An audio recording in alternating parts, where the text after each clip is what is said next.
The head of the United Nations has said any attack on Ukraine's big nuclear power station would be a suicidal thing. Ukraine and Russia have accused each other of shelling the plant in Zaporizhia at the weekend. UN Secretary-General Antonio Guterres says inspectors must be allowed in to check its safety. Our correspondent Hugo Bachega reports from Kyiv. A nuclear power plant surrounded by war. These Russian pictures said to show the latest damage from shelling. But who's to blame isn't clear. Ukraine says 2 workers were injured, 3 radiation monitors were damaged, and a reactor had to be disconnected from the system. Tensions that have concerned the world. Today, a strong warning from the UN chief.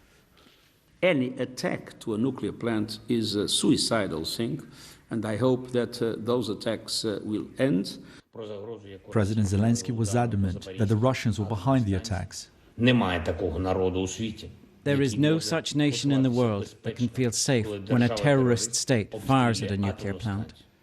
God forbid something irreparable happens, and no one will stop the wind that will carry the radioactive contamination. Ukraine says the plant is still safe and operating normally, for now. Calls are growing for Russia to allow international monitors to visit the site, but there's no sign of this happening anytime soon. The head of Ukraine's nuclear power company says Russia has turned the complex into a military base, so they can fire on Ukrainian positions, knowing that the enemy won't fire back.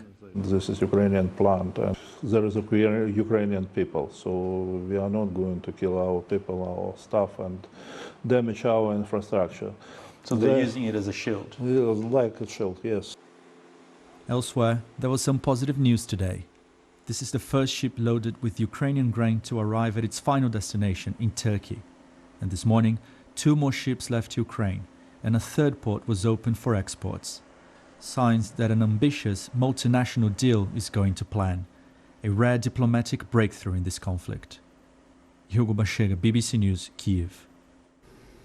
Russia is struggling to replenish its stocks of high-tech, Western-manufactured components for its weapons systems, having exhausted much of them in Ukraine. That's according to a new report published today by the London think tank Royal United Services Institute. Our security correspondent Frank Gardner is here, and what should our audience take from this report? It's potentially pretty big, actually, strategically, because what it's saying is that the 27 Russian modern military systems that their researchers have examined in the field in Ukraine all contain critical Western-made components, microchips basically, produced mainly in the US, but also coming from UK, France, Germany, Netherlands, Switzerland, Taiwan and Japan. And they're saying if you can choke off what they call this silicon lifeline, then you can basically degrade permanently Russia's ability to wage modern war in a country like Ukraine.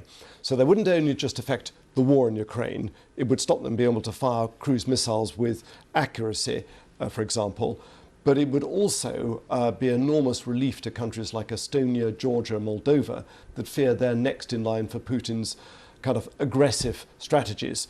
Now, the problem comes in getting international agreement in how to choke off these loopholes, because you've got third country transshipment hubs like Hong Kong.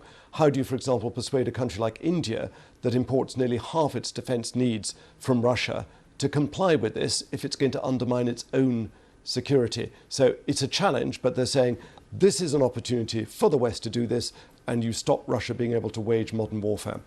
Thank you, Frank.